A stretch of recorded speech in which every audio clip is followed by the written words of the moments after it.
Welcome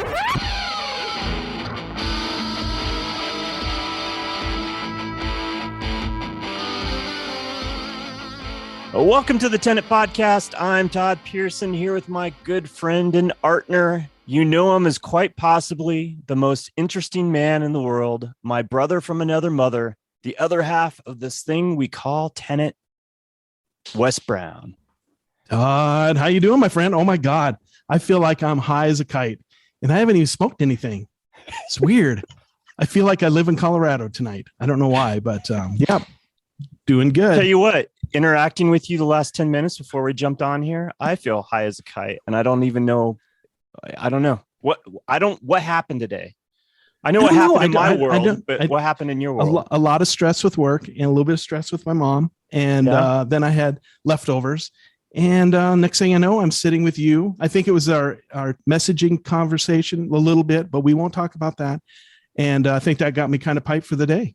But here's the thing. I hope people realize when you listen to the Tenet podcast and tell your friends, you get a little high. Hey, speaking of getting high, tell me about it. I have something I want you to contemplate. We were talking about, what kind of event or contest you should participate in. So I found one for you. All right. I want you to mull this over. All right. The Empire State Building run up. Do you think you can handle that? You think you could do that? Are you looking for another co-host? Drive by and say, hey, I'm going to do this. What's this all about? Just run up like all the other ones? No, man, I'm looking out for you. You got to train for this thing, I think. Yeah, I'm game. How many steps is it? 86 flights, 1,576 steps. Okay, 1,576 steps. Elevation gain of 1,050 feet. 86 flights. 1,050 feet. Oh my God! And how many flights? How many flights of stairs? 86. 86. 86. Okay, I'm going to go to the elliptical tomorrow. Or my stair stepper tomorrow. See, this is what I'm saying. Like, you've already been training for it. You're trying to get into better shape, and I think you could do it. 86 flights. Right. And I guarantee you run 86 flights of stairs, you're going to be high by the time you get to the top of it. Literally and figuratively, like the whole gamut. Like, oh, yeah. Most definitely. Loss of oxygen. I've done some 14ers, though. It's been a while. When I was younger and I was in Colorado, but it's been a while. Yeah, it wasn't yesterday, that's for sure. And I wouldn't expect you to break the men's fastest time record. And what's that? Because obviously and you probably know who did it. I do. It's 9 minutes and 33 seconds. 9 minutes and 33 fast, seconds? 86 flights in 9 minutes, 33 seconds. Holy buckets. Who's that stud muffin? His name's Paul Craik from Australia, and that was done in 2003. So if you could pull that off, that would be miraculous in 2022. Yeah. All right. Well, be good press for the podcast. That's right. And guess what? If you do it, I'll buy you a milkshake and a burger. Okay. It sounds like a deal. At Five Guys or where? Your choice. Okay. All right. We can even go to one of those fancy boutique burger places. I don't know. That sounds good. I assume they have those in New York. In Manhattan. Yeah, probably. Burgers probably like $50. That would be awesome. Hey, speaking of that, burgers are $50. I went to Michael Jordan's restaurant in Chicago one time, and that was expensive. That was it wasn't $50 a burger, but it was 3 little meals, and I was like, ooh, that was a lot.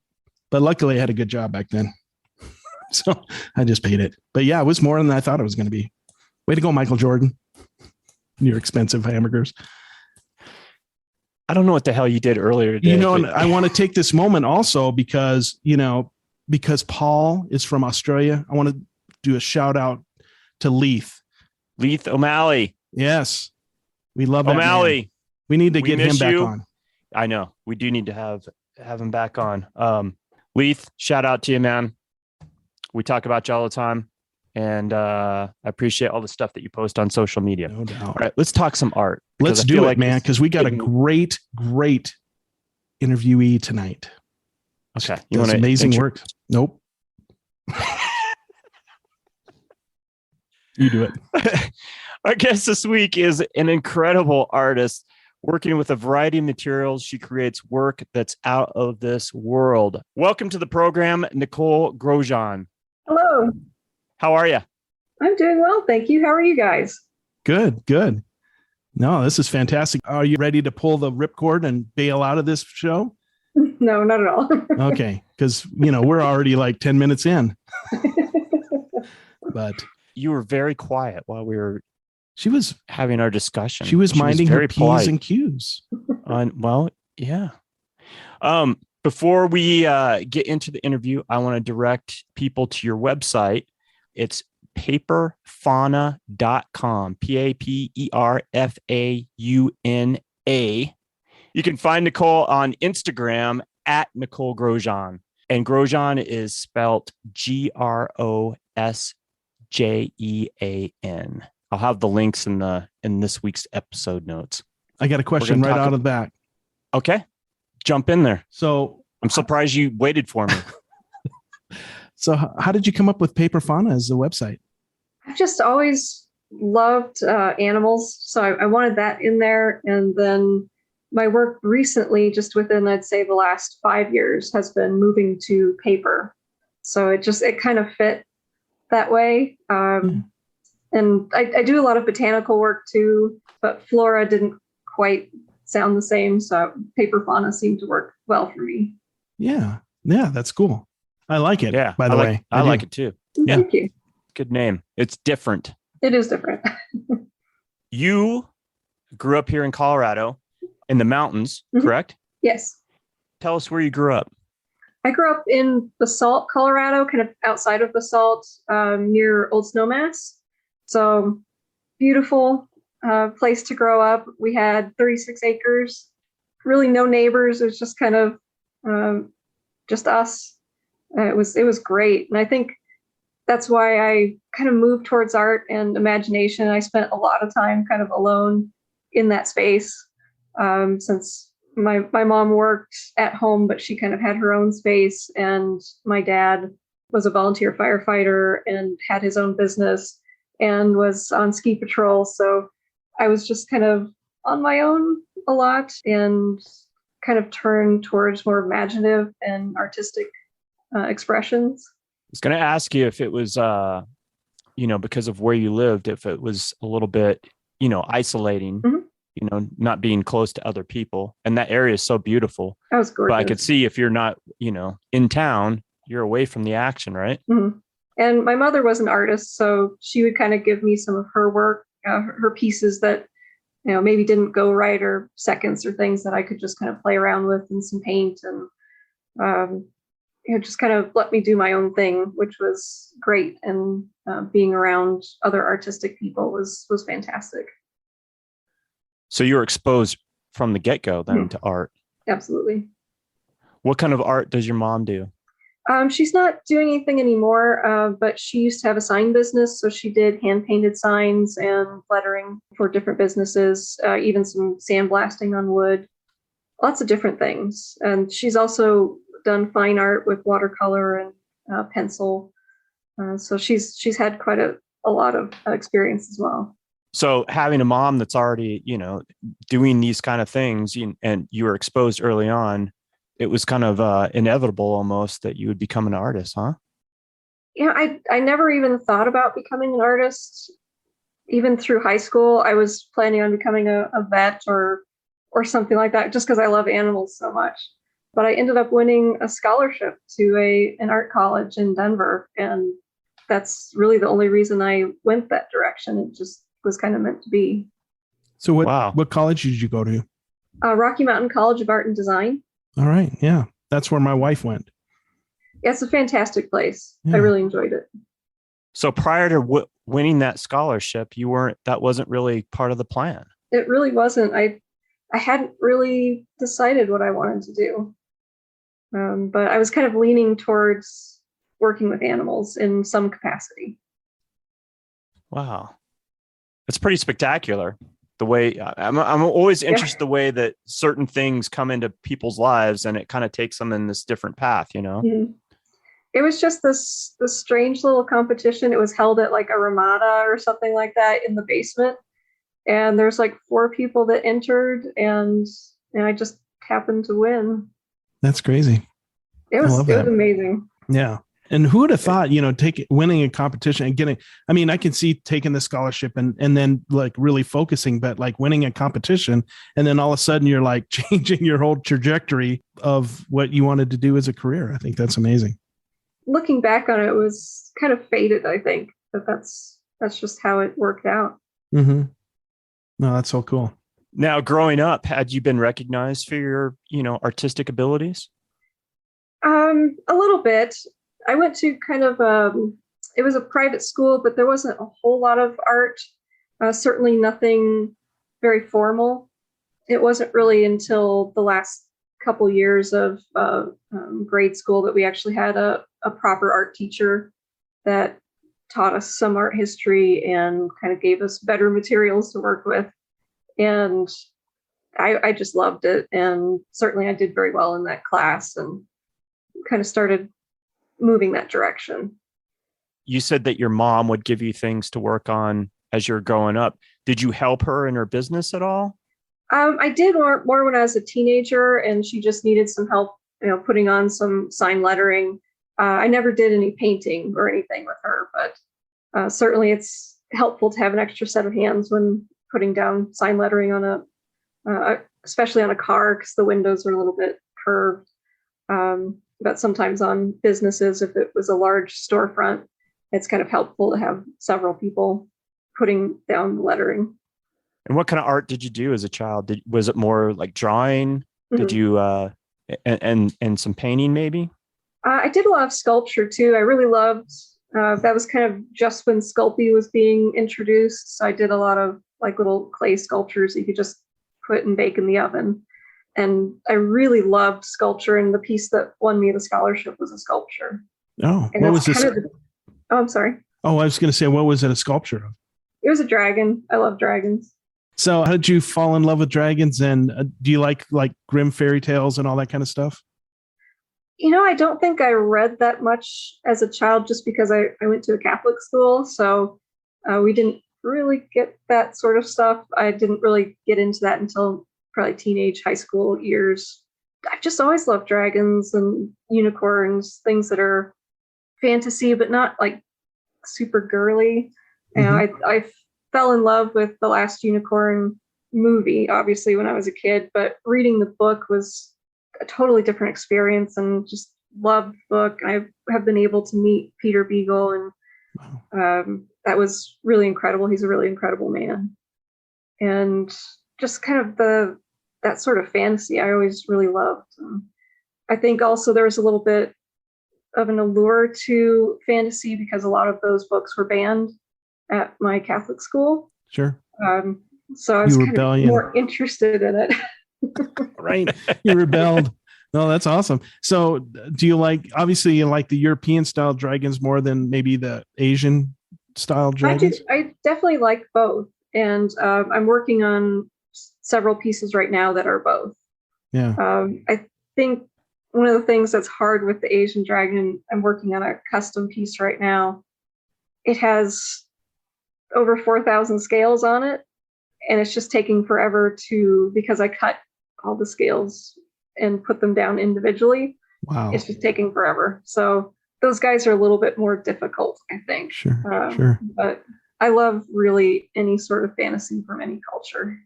Yeah, no, that's cool. I had a friend who, he's no longer with us, but he had 2 tattoos. He had 2 dragons, a European style dragon, and then the Asian dragon that wrapped around his body and his legs. They crossed over in the back. Beautiful, beautiful. And one was the Asian dragon was all in color, and the European dragon was all in black and white. It was really cool. So that sounds amazing. Yeah. So anyway, shout out to Andrew. God bless your soul.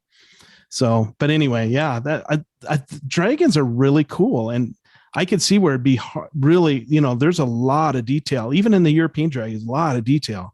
So, wow, that's crazy. What made you decide to put them down individually? It was just, it's really difficult to get the scales to look right in any other way, because where the body is kind of the S curve, or on outside the S curve, the scales are going to be spaced further apart. On the inside, they're going to be closer together, kind of bunched up. If you look at a snake, it's very organic looking that way. And it's hard to do that any other way than to make it physically. Yeah. I suppose even painting them you wouldn't get the same visual.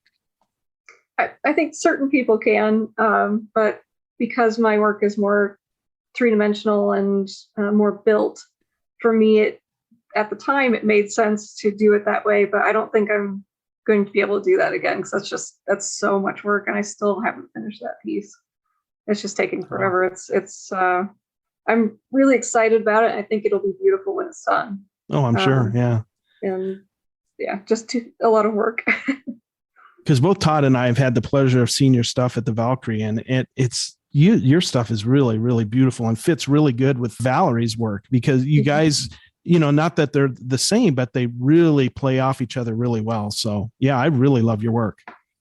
And she and I have become really good friends, and we exchange tools and ideas and constantly asking for advice on pieces. It's been an absolutely amazing friendship, and so I've learned a lot from her, certainly. Yeah, she's got crazy skills too, doesn't she? She does. Oh my God. Yeah. Her new work right now is amazing. It's like every new piece is just getting better and better, I swear. I seen your stuff that night of that opening we had, and I fell in love with your work. I mean, it's just amazing, the detail and the incorporated lights, and oh my God, it's just crazy. I really did fall in love with your stuff. So, well, thank you very much. Yeah. I try to be different and try to do things I haven't seen other artists doing. It's for sure different and something that I had never experienced or seen before. So I think that's what I was drawn to. I'm always drawn when I see something that makes me go, wow. And that I've never seen before, and the things that you incorporate in your work. And actually, let's just take a minute and tell our listeners what you do with your work, what kind of work you do, the materials you utilize, and maybe a little bit how that is evolved over time. Absolutely. Actually, when I went to Rocky Mountain College of Art and Design, I was wanting to major in digital, and I kind of moved completely to digital and really wanted to be a concept designer, concept artist, which really doesn't fit me anyway, because I take so long to make pieces, and concept artists need to like kick stuff out. And it wasn't really until I left RimCAD, graduated there, had a really hard time finding a job anywhere. And I started working for a ceramic artist, and I started working with my hands again. I mean, it just brought me back to what made art fun for me. And when I was working digitally, I'd make gigantic files and then just zero in on pixels and just, noodle around on this tiny little space. And I kind of lost the whole piece for the little tiny details. And I'm still detail oriented, but you can't get that much detail as you can zooming in on a gigantic file that your computer won't even save because it's so huge. But and once I started working for him, I worked for him for about 10 years. And I really almost got away from my own art completely because I was just doing his work. I was a production artist for him. So he did these really incredible wall art pieces and jewelry pieces that were flat, but they're highly detailed and very colorful. So it was my job to paint and assemble these pieces for his shows. And kind of learning to get back into painting, I think learning to paint those really precise, small jewelry pieces got me more familiar with the brush again. And when he decided to close his business, I needed to decide what I was going to do. I just thought, I like the layers in Photoshop, but I want something physical. So I started looking at other artists that were doing cut paper and seeing what they were doing and what I could do differently with it. And I didn't see anybody that was really doing incredibly illustrative, realistic cut paper. A lot of the cut paper illustrations were very stylized and beautiful, but not highly realistic. So that's what I decided to try. Hand cut everything, and just layer up. And certainly my first few pieces did not have that many layers to them. I'm getting to pieces now that have 4,000 plus pieces in it. That just, Wow. it's a whole other thing now. And now I've gotten a laser, and I've been cutting the paper on the laser. And the great part about that is I can also etch it. So I've been able to, like, I did a carousel horse recently that I etched the like the tooling of the leather of the saddle and things like that. And the watercolor goes down into the grooves, and it's like a whole other dimension that I couldn't do before. Describe the etching, because you're talking still paper, right? It's still paper, and the laser is sensitive enough, and you just play with the settings to how far into the paper you want it to cut or etch. So I just make sure that it's not all the way through the paper. Right. Okay. It's just kind of on the surface. So I can do cloth, all sorts of different things with it, and really make it dimensional. Right. Without going all the way through and making every single hair a separate piece. How big a laser printer do you have? It's a fairly small one. It's a Glowforge, which is just kind of a home desktop sort of laser. Are you going to upgrade eventually to more of a commercial style, or? I might. They're just the commercial ones are so expensive. It's Right. not something I could afford anytime soon, I don't think. Yeah. The great thing about the Glowforge is it's fairly affordable. And if it works, then, then it doesn't matter, right? I mean, I'm looking at this piece right now, and it's extravagantly beautiful, all the detail and stuff. I mean, if that machine does what I'm seeing here, then you don't really need anything else, right? As long as it does what you need it to do. Right. And I mean, a lot of that are also individual pieces, like all the flowers are individual, and the saddle, all the hardware and tack on the saddle are all individual.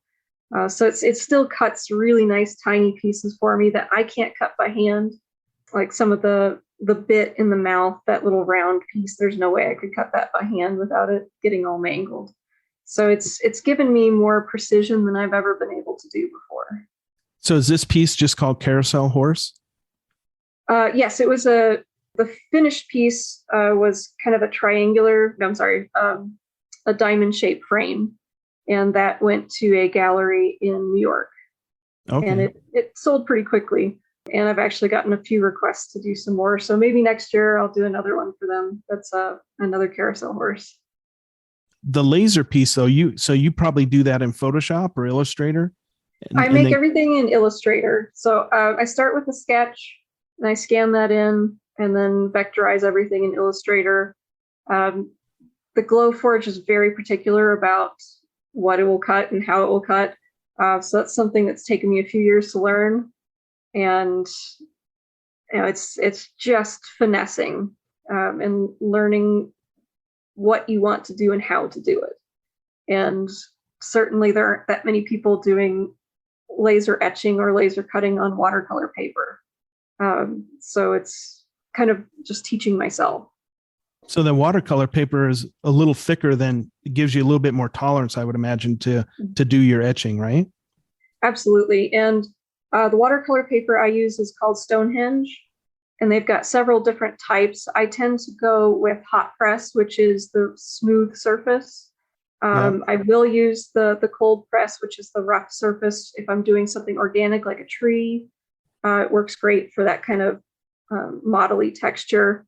And then I also have, I use the Daniel Smith watercolors mostly, and they have great grounds that can give you, it's like a paste that can give you really interesting textures. So I've been using that quite a bit to give kind of more natural texture. Mm-hmm. It works great. And you can also mix in, every once in a while, mix in some glow in the dark pigments. So some of my pieces will actually glow in the dark. Right. Once the lights are out, which is really fun. Yeah. So a question, I know you do gouache too. Mm-hmm.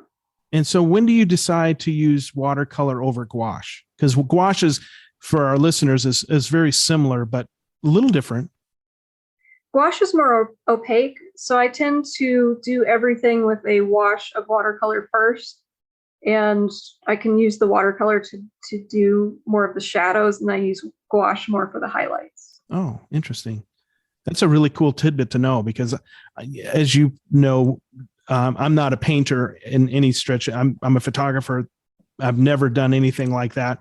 So I was really curious about gouache, because I really didn't know the term until we talked to Tiffany Mang, and she paints a lot in gouache. And so that was like, oh my God, there's a thing called gouache. Let me look into this now. So it's kind of cool to hear how you implement watercolor as opposed to gouache. It's really cool. And then there's acrylic gouache. I've tried that. I haven't gotten used to it. It's more permanent than gouache. With gouache, you can go back in with water and still manipulate it. But the acrylic gouache has acrylic in it, so it will set permanently. You can't go back in and do anything to it. I don't particularly like that, but I know Valerie uses it all the time, and it works great for her. Right. So you got your degree at RimCAD in illustration, is that correct? Yes. And so these creations of yours, would you describe them as illustrative sculptures, or how would you describe what you do? It's so hard to describe, and whenever it is. So I was just curious how you would describe it as the person that actually does it. Whenever anyone asks me, it's really hard to say exactly what it is, but I do say illustrative sculpture or sculptural illustration, either way. And it kind of gets there, but it's just so hard to express what it actually is. And it sounds like, even though you're doing fine art, that even going to a commercial art school and learning these various techniques on the computer and stuff really helped you in formulating what you're doing now, right? I mean, that experience was important in your development. It really was. And I don't think I understood at the time how important that would be. I was really focusing on Photoshop because I wanted to do photorealism and make, kind of fantasy artwork that people use on book covers and things like that. That's just not the direction I went at all.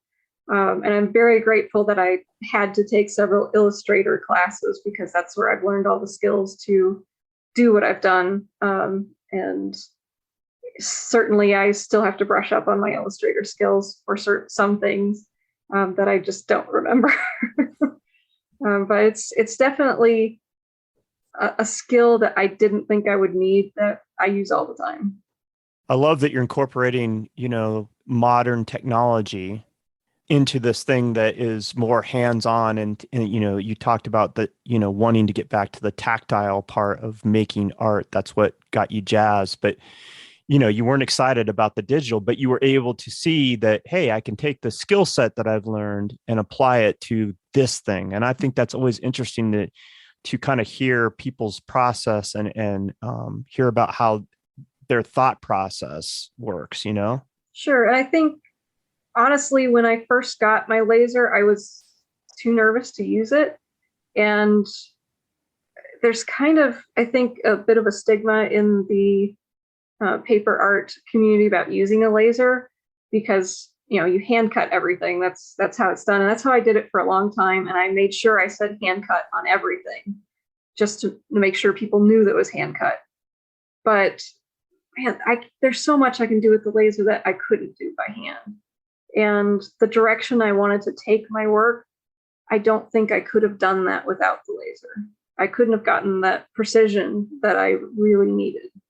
And in the end, it doesn't matter. Like when I look at one of your pieces, they're so intricate and so beautiful. I don't care that everything wasn't hand cut, or, certain pieces were laser cut or embossed or whatever. It doesn't matter to me. I'm just looking at the final product and thinking to myself, oh my God, I can't believe somebody actually made this. Well, thank you. And that's kind of what I would like to get across to folks that maybe are not in love with laser cutting, is that, it really is a tool. It's just another type of cutting tool, whether it's a knife or scissors or whatever you use. It probably takes me more time to make the file and cut it than it does to do it by hand. So there is definitely a drawback to that, but the precision is something that I just couldn't do before. And it was something that I wanted and I needed for my work. I mean, what makes it fine art is the skill behind it, craft/fine art or whatever. There's a skill that even if you're using the laser, I mean, you have to have mad skills to come up with these designs. And especially as intricate as your stuff is, how big is that piece, that carousel? When the finished piece? That one was 7 by 7 inches. Okay. So that one was a small show. It was a miniature show for their holidays series. So that and was there's pretty just small. a ton of detail in that small of a piece. Mm-hmm. Like I was looking at the frame part when Todd had it up on the screen, and it's amazing, absolutely amazing looking, all the detail to it. The frame itself is, I got made at a frame shop, but everything you see inside the frame is all made by me. So all the gold in there is, I laser cut matte board. As long as it's a really good cotton rag matte board, it cuts great on the machine. So that's all archival matte board that's cut to those shapes. And then I painted it with a nice gold paint. And there's lots of little gemstones in there. Some they're all antique stones, rhinestones. And I thought they just kind of mimic those carousel lights that you see on those. So when you see it in person, it really catches the light, and it looks really beautiful. Well, and how the frame is really just matches what you have going on inside the frame beautifully. So I thought it was all just one piece. It's amazing that you had a frame made, or did you custom make the frame, or I have a frame shop that I use in Littleton. It's the Great Frame Up down in Littleton, Colorado. And she helps me with all my frames. Framing is very difficult for me because everything has to be put in a shadow box because there is depth to it, especially if I'm adding any lights. Then it's got to be 3, 4, 5 inches deep to accommodate all the lights and the electronics. So she's been great to me. She's really helped me out and helps me pick the right frame for the right piece. And I don't know what I'd do without her. It's so beautifully wonderful. done. Beautifully done. Yeah. I love this piece. This is great. Thank you very much. I will say that's one that I had a hard time parting with. I really did enjoy making it. And I really liked how it came out. Yeah. New Magazine is our media sponsor for the Tenet podcast. That's NUE. You can follow both the national and the Denver edition of New Magazine on Instagram. The national edition can be found at new_magazine and the Denver edition at new_Denver_magazine. Look to New for compelling stories from the world of art and fashion. Thanks for listening. I'm Nicole Grosjean, and you're listening to the Tenet podcast. So you've been doing this kind of work for how long? Because you said you worked as a production artist for that ceramicist for 10 years. Mm-hmm. How long have you been doing your own thing? I think about 4 to 5 years now. That is absolutely amazing. Yeah. Looking at this piece, thinking about the pieces we saw back last fall at Valkyrie, that's like crazy to me. Thank you. I feel like I want to try something different with every piece and try to move my skill set forward with every piece, which can be kind of hard because then I don't have something easy. It's never something easy. It's always, what can I do to up my skill level with the next piece? Yeah, you're always pushing yourself. Yeah. And that's what's going to make you a great artist, is you keep pushing those limits and trying new things. The fact that you're incorporating lights and glow in the dark inks that look different once the lights are out. I mean, be one thing to even just do what you're doing on a multi-layered piece, but then you're incorporating all this other elements to it as well. I mean, that's great. That's phenomenal. How do you come up with these ideas of what you're doing? Is it just this creative piece just adds into a different creative piece? Like, is that creativity just kind of builds on each other? Usually I have a show that I'm making something for, so I already have some parameters for that show that I did the carousel piece. It has to be under the size. So I didn't really have anything to go from. And I just thought I've always wanted to do a carousel. Let's see, what I can do with that. But one of the things that has been really helpful for me is just experimenting. Mm-hmm. And as I've always wanted to try this. Let's try this on the next piece and see how it goes. Something I've been doing this past year, and I think I'm going to continue doing.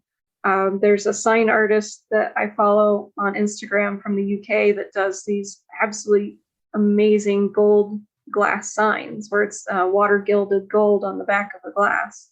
So I've been doing that on my work recently and doing more things with the glass, because that's a whole other element that people kind of ignore in most art. It's just the glass is there, it's protecting, and that's it.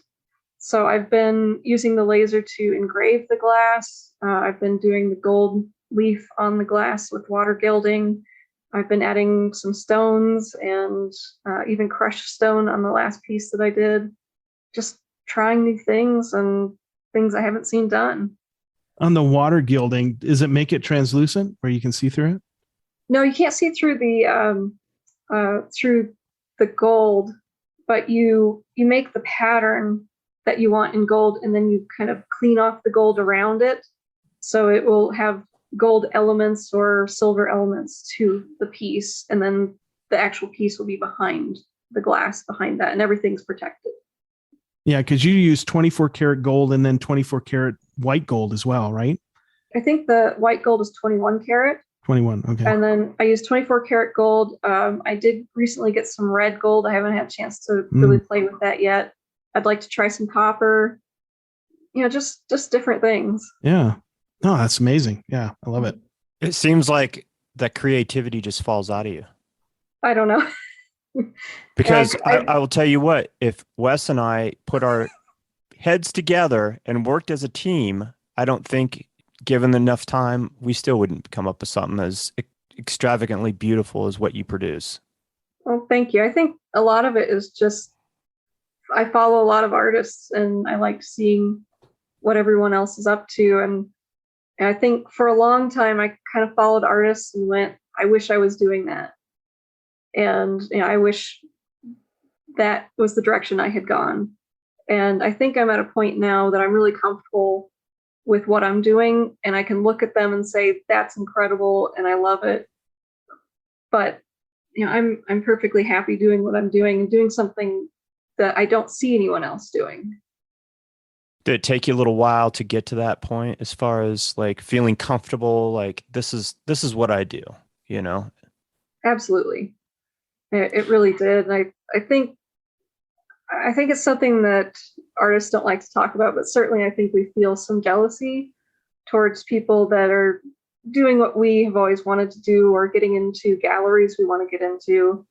And I certainly have felt that. For me, it seems like things kind of happened when I was ready for it. So there were things that I applied for years and it just never happened. And then suddenly they contact me out of nowhere. And it wasn't because of those applications. They saw my work somewhere and liked it. So it seems like, for me anyway, things tend to happen when they're supposed to, I guess. So you had some like incredibly unique experiences from your education at RIMCAD to working with the ceramicist. Why paper art? What made you hit on that when you decided that you were going to take off and do your own thing? I think it really was just what I loved about Photoshop was the individual layers and being able to move something in a composition without having to erase the entire composition and start over. And I just love that freedom of being able to change it without having to scrap it.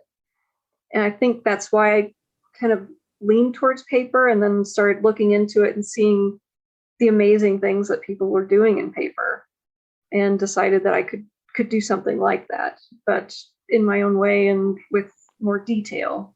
I love how you saw other people's work and, like found inspiration in that, and then figured out how you would do it and made it your own. I think just having a community is really helpful too. I'm in a few artist groups, and then I have some really close friends that, like Valerie Severy and another good friend of mine, Aria Fawn, and their work is incredible. It's really beautiful, surreal animals in watercolor, and they're just gorgeous. And we talk quite a bit about our compositions. What do you think of this? And just bouncing things off of people. I think that is really, really important, and something that I was missing out on for a long time because I'm very much an introvert. And it's really been in the only last few years that we've kind of formed a little group and felt comfortable bouncing ideas off of each other. And I find that really wonderful to be able to say, what do you think of these colors? Is this working? And they do the same with me. And it's been really fun too, and to be involved in other people's creative processes as well. Yeah, that's got to be, well, it's just cool that you have that, that you're part of the same gallery with Valerie, and having somebody else that works with some of the same materials, but in a different way, and having that ability to, share thoughts and ideas and bounce things off each other. Absolutely. And I think she found my work on Instagram, and she commissioned me to make her a small piece. That was back when I was doing these little tiny pocket watch pieces that were kind of crazy. And she didn't even know I was in Denver. And, we kind of figured out that we were in the same state and same city. And she invited me over to the gallery. And within, I think that year, she invited me to be part of their Chinese New Year annual show. And I've kind of been hanging out there ever since. Wow. That's awesome. Yeah. How long ago was that? How long have you been part of Valkyrie? I would say probably about 3 years, maybe 4. I can't remember when that show was. It was Year of the Rooster. I don't know what year that was. So pre-COVID? Oh, yes, definitely. Okay. Right on. And you have your work broken up into 3 different sections on your website. Talk about the different types of work that people will see when they go to your website. I'm trying to just break it up into things that make a little bit more sense to me. So I've got kind of gallery work that's more open, and then fan art, because I've been doing a lot of fan art, and we're actually going to be doing a big fan art show at Valkyrie in September, October. So there's going to be a bunch more on there soon. And then jewelry, because I really always loved jewelry, and that was something I've always wanted to do. And now with the laser, I'm able to do some more of that and do some small pieces. A lot of the pieces that are on there are wood bezels that I found this great maker in Florida that makes those for me. And then I layer the paper in and fill it with resin so it's nice and protected. But I'm also looking into getting some silver jewelry made this year, and some different things. And so you're do a lot of things. So you're doing all this at the same time. It wasn't a progression from jewelry to fan art to fine art. You just incorporating kind of all of it in at one time or another. Absolutely. Yeah. And I think I have a lot of varied interests, and I'm also trying to make my work accessible to different people. So I have the very expensive gallery pieces, the large pieces that take months and have quite a few layers and lights. And I have smaller pieces, and then I have the jewelry, which is kind of lower end price range that more people could afford. I try to keep it open to everyone if I can. Yeah, and I think that's brilliant that you want to democratize your artwork where everybody can afford a piece of one form or another. How big is your big pieces? Like, how big have you gone? I think the biggest I've gone is probably around 24 inches. I try to keep things fairly small just because those big pieces take me forever to do, because of all the detail. I will have a couple large pieces at the Valkyrie show. I think there's one that's going to be the biggest I've done so far, and I'm not entirely certain how that's going to work, but I am looking forward to doing something bigger. And I found this gorgeous frame that is, I think it's from the 1800s, and I had my friend at the frame shop modify it so it's nice and deep. And I'm looking forward to it, but it's going to be a challenge. Oh wow, that sounds great! I can't wait to see it. So the one question I do want to delve into is what's the difference of your fine art and your fan art? What's kind of is like fans, like you can fan yourself, that kind of fan, or what do you mean by fan art? Fan art is kind of a term in pop culture that is anything that's based on a TV show, a book, a movie. So you're basing it on somebody else's idea, basically. So the pieces that I have in there, I've got, Pan's Labyrinth. I think I have a Star Wars one in there. Just kind of different things that I love and I've connected to over the years. I think that Pan's Labyrinth piece was really a turning point for me in seeing what I could do and making it come out how I had it in my head. So talk about that piece and talk about how that all came about and how it came together in your head. That piece was actually for a book that didn't end up happening, unfortunately, because I think it would have been an amazing book. And it was basically an entry, so there's no guarantee that it was going to get in. But I've always loved Pan's Labyrinth. I think it was probably the first kind of fantasy film that I saw that was really dark and visceral and gritty. It really stuck with me. It always has. And it's just such a beautiful and tragic and gorgeous film. And I've always wanted to do a piece based on it. So when this competition came up, it's like, I have to do this. And it really came together more than I was expecting. And I just loved it. I loved working on it. And it was the first time that of the pieces I had made up to that point that I was able to paint it the way I was seeing it and construct it the way I was seeing it. Yeah, it's a really stunning piece. Do you still have that piece, or did you I do have that one? Nice. Yeah, that's probably one I will never sell. Yeah, just because it's you had such a connection to it. I think, yeah, definitely. Unless Guillermo del Toro wanted it, I would consider selling it to him. But that would be awesome. He'd have to pay a lot of money for it, though. Yeah, probably. Just putting it out there for you. Yeah, I love that piece, and it meant a lot to me too. And it's just something that I like to have and look at and see kind of how far I've come and how far it took me to get to that piece and then how far I am now. When did you make that piece? Oh gosh, that was a while ago. Oh, was it? I don't know if I have a date on there. I'm guessing it's about 4 years ago. Okay. Yeah. I think it was about a year into working with the paper. I want to talk about another piece. I love that Pan's Labyrinth piece, but this is fairly recent, right? This Mother. Yes, that one. That was a Crimson Peak piece based on Guillermo del Toro's film, and that one was very challenging, and I really loved it. It was for a show again that was fan art base. I think that was one of the first times that I really incorporated a lot of what I had been doing all into one piece. So, there's the moths that are around the edge of the frame. Those are all cut into, I think there's about 5 or 6 layers of the mat board. It's all black mat board. And then the moths themselves, all the patterning is engraved into the glass. And then the top moth and the bottom butterfly are gold and silver on the glass. I think they also have garnet eyes. I glued the eyes onto the glass, and they really sparkle in certain lights. And then the character itself is the skeleton was all cut on the laser.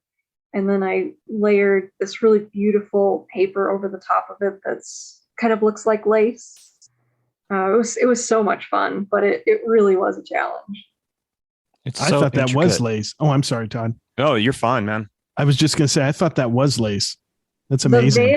The veil is a lace, Okay. but the rest of the paper, it's just a lace paper, I think, from Thailand. Oh, okay. It's beautiful. Todd, what were you going to say? Sorry. Are there LED lights in this one as well? There are, yes. These red behind the moths, is that the LEDs? No, that's not. The eyes themselves light up, but what you're seeing back there is actually a paper.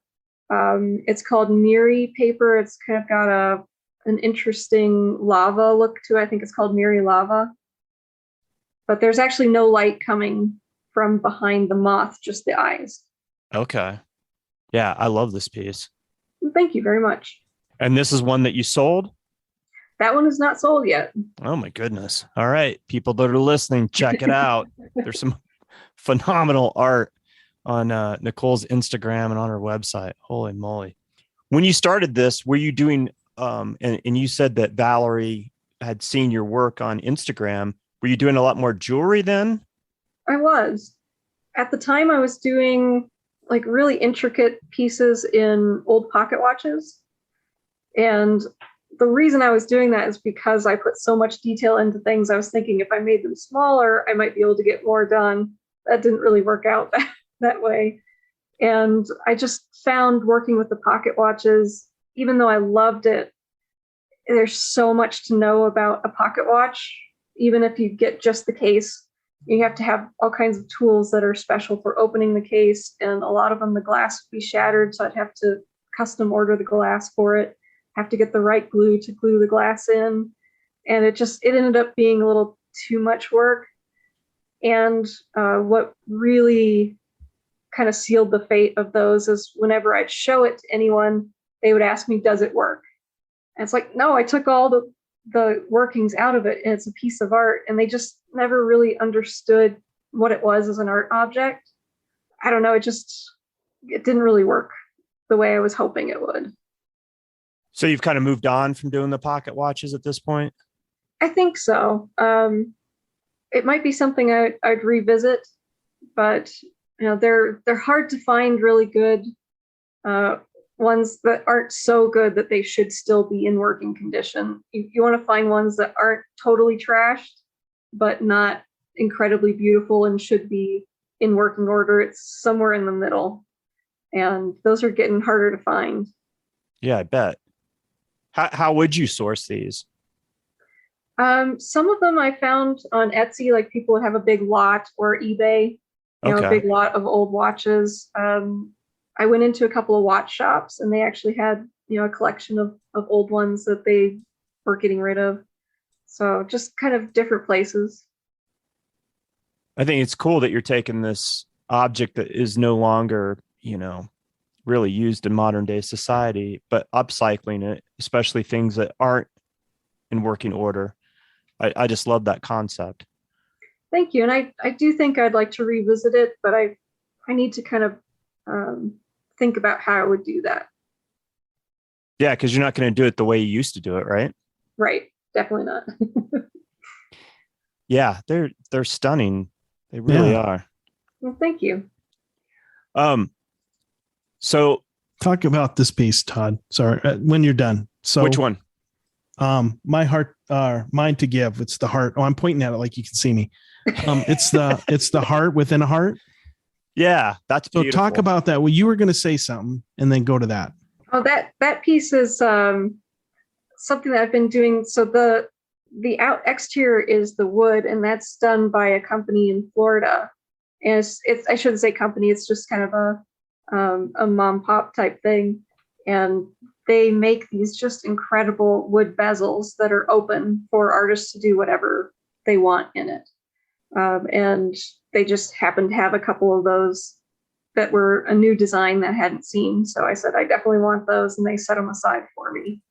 But the background in that is abalone shell, which also cuts really well on the laser cutter. So I cut it custom for that piece.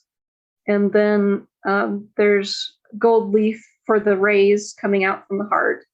And then the heart is both cut and etched. So there's several layers to the heart. And that's all painted again in watercolor and gouache. And then the whole thing is covered in resin, so it's protected. I love that piece. I think it's stunning. Thank you very much. Yeah.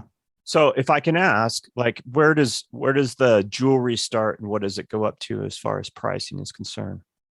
I think last year I had the jewelry starting at about 75 and then going up to about 120 or 150, depending on how many layers were involved and how big it was. And obviously these don't take as long as some of your larger illustrations, but it still takes time. And there's some, very intricate stuff going on in some of these. How long would it take you to do like this heart piece, for instance? It's kind of hard to say because it really from start to finish, it's the drawings, translating everything into the computer and vectorizing everything and then cutting it. And I would say probably a week. And the resin has to be put on several layers and they all have to harden for several days before you can do the next layer. So it's just, there's a lot of work that goes into it. I thought there probably would be, and that's amazing. So because you have things that take a while for you to get to the next point in the process, like the resin setting or what have you, you always have multiple projects going on at any given time? Certainly when I'm doing the jewelry, I have probably 15 to 20 going so that I can, do the layers. You have to mix up enough resin anyway to make the resin set properly. So if you don't have enough, you're just going to have to be wasting resin. So I try to, for the jewelry, do about 15 to 20 at a time. For large pieces, it's a little bit hard for me to switch gears. So I tend to do just one at a time, but I think this year I've got so much on my plate that I'm going to have to do multiples just to be able to get everything done for my deadlines.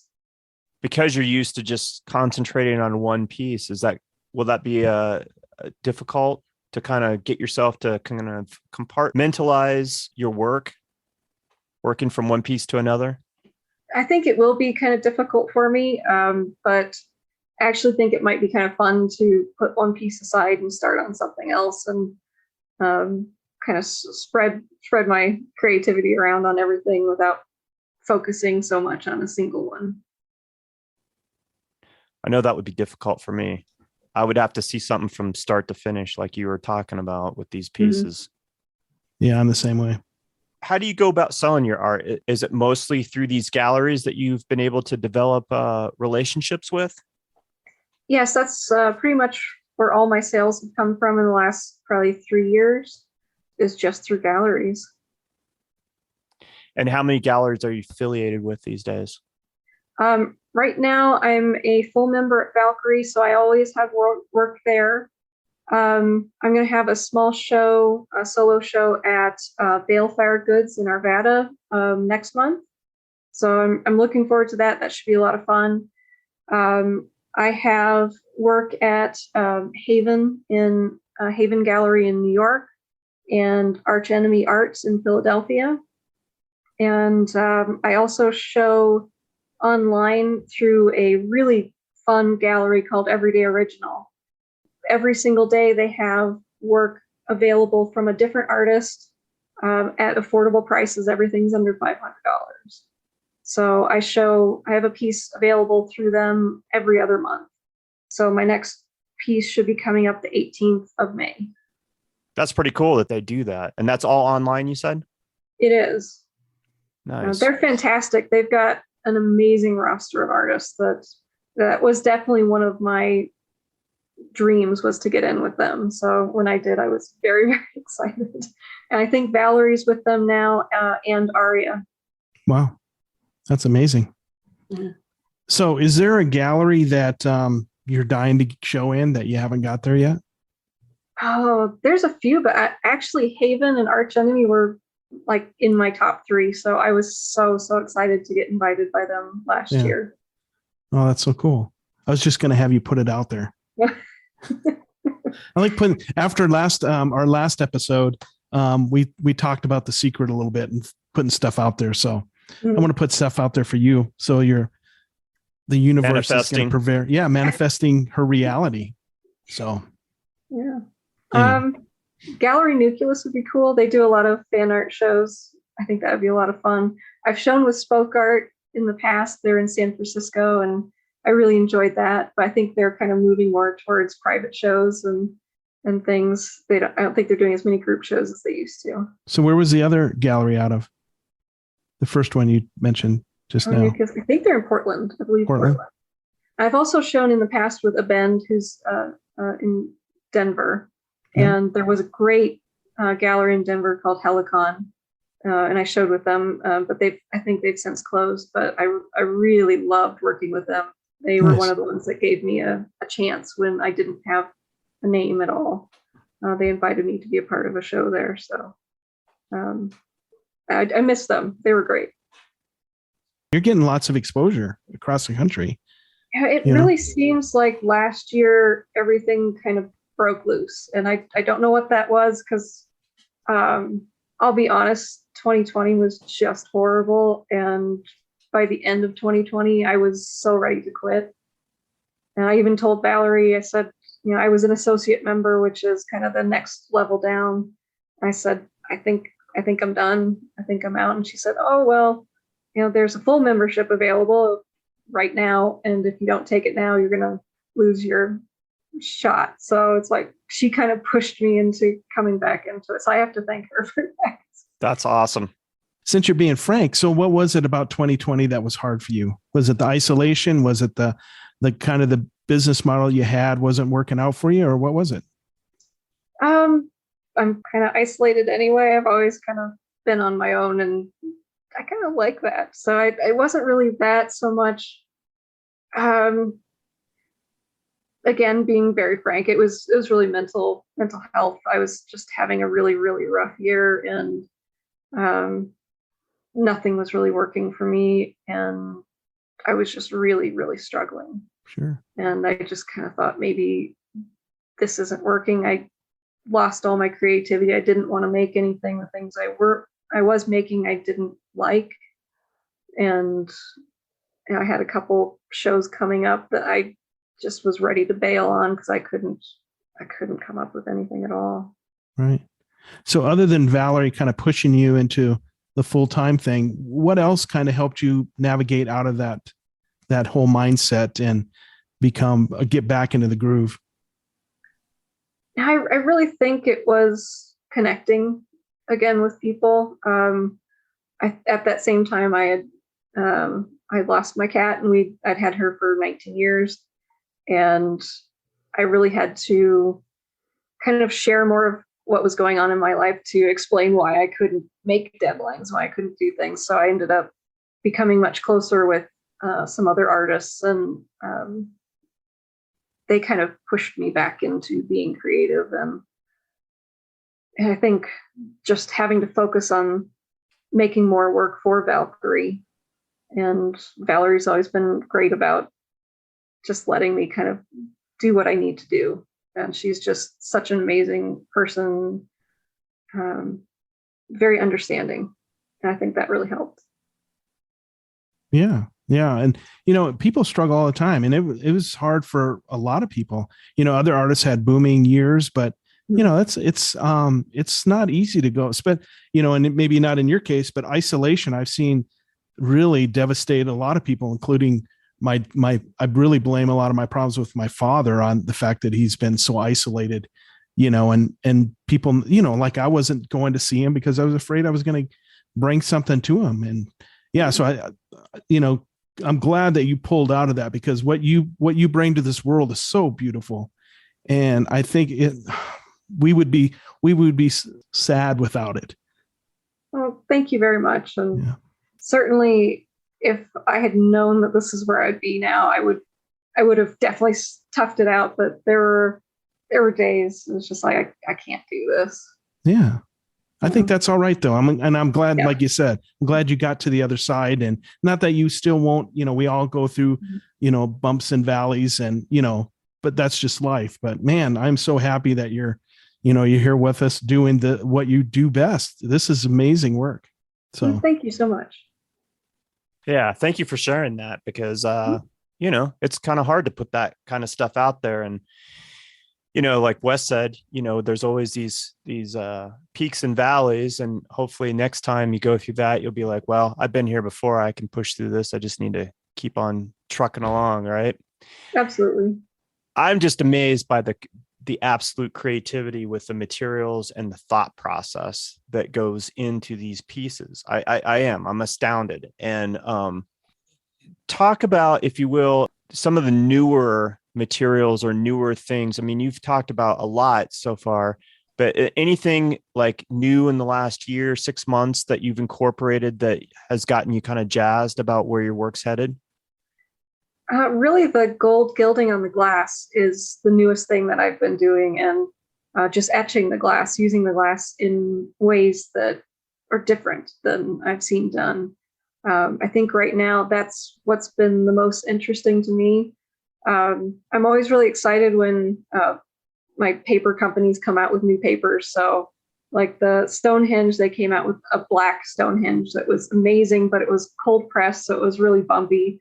And they just came out with a hot press, and I was so excited to get some black hot press. So it's beautiful stuff, and I don't have to do a dark ground. I can start and kind of build more atmosphere into pieces. So I did a fan art piece that was from Twin Peaks. So I did an owl with all the feathers and things. Everything was black, so it really kept it kind of dark and mysterious. And I love finding new materials to use. And which piece was that? I want to look at that piece real quick. It's a really cool piece. That was the Twin Peaks. So it's got the owl, and then it's got the zigzag in red and black behind the owl. Yeah. I want to look at that. Yeah, it's an amazing piece. I love that piece. That was a lot of fun. I really enjoyed it. Is that one still available? No, that one has sold. However, I think the fan art show that we're doing at Valkyrie, one of the pieces that we are doing is going to be a Twin Peaks piece. So we've come up with kind of a list. Some of them are going to be like Last Unicorn, Dark Crystal, which I'm really excited about, Watership Down, Howl's Moving Castle, Twin Peaks. So lots of fun, kind of different things. I'll have to keep an eye out for more owls because my daughter is absolutely crazy about owls. Owls and sloths, her favorite. Now, my daughter is not a little girl. I have grandkids that are little that I'm hoping they'll probably like the pieces too. But my daughter just loves owls and sloths. So this is a really, really cool piece. I love that. I love it. It's called The Owls Are Not What They Seem. I love that title. Thank you. It's from the show. So that's kind of where I was going with it, and working that zigzag pattern into the wings. The pattern of the wings on the owl is really fun. It is so amazing. What's the silver behind the head of the owl? What is that made out of? That, I believe, is some of the holographic Miri paper. Most of my papers, just by coincidence, I found out are made by the same paper company called Legion. So Legion came out with this really interesting paper called Miri, and there's several different things that they do with it. But it's very holographic, and whenever you move it in the light, it does really incredible things. So again, another piece that's really hard to show just with a picture. If you see it in person, those colors shift and change, and it's really fun to play with. Yeah, your work isn't made for the two-dimensional screen. It's really, you have to like really go and experience it. That's for sure. Yeah. Yeah, I'm still trying to figure out how to make more three-dimensional prints, like layered prints, because once people see the original, they don't really want a print. And I've had trouble selling prints in the past, so I'm working on some ways of making them more interesting.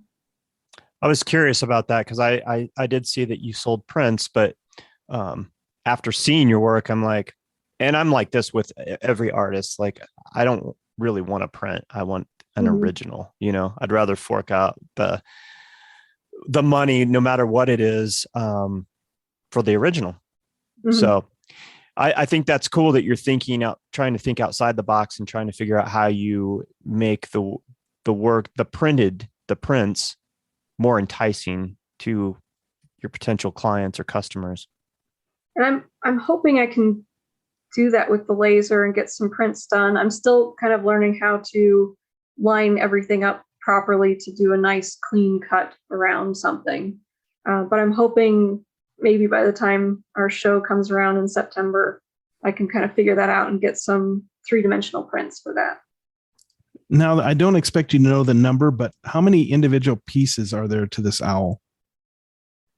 Because is every feather individually pieced or not so much? All the outside feathers and the tail feathers are. The feathers further up on the wing are cut around the edge and then they are engraved. So it looks more individual, but they're actually connected. And that, again, was a big game changer because I've done feathers in the past where everything was put down individually and it takes forever. Yeah. So like the wing section that's kind of in the middle, that's one piece. And then I think there's 3 more pieces that span behind the back of the owl.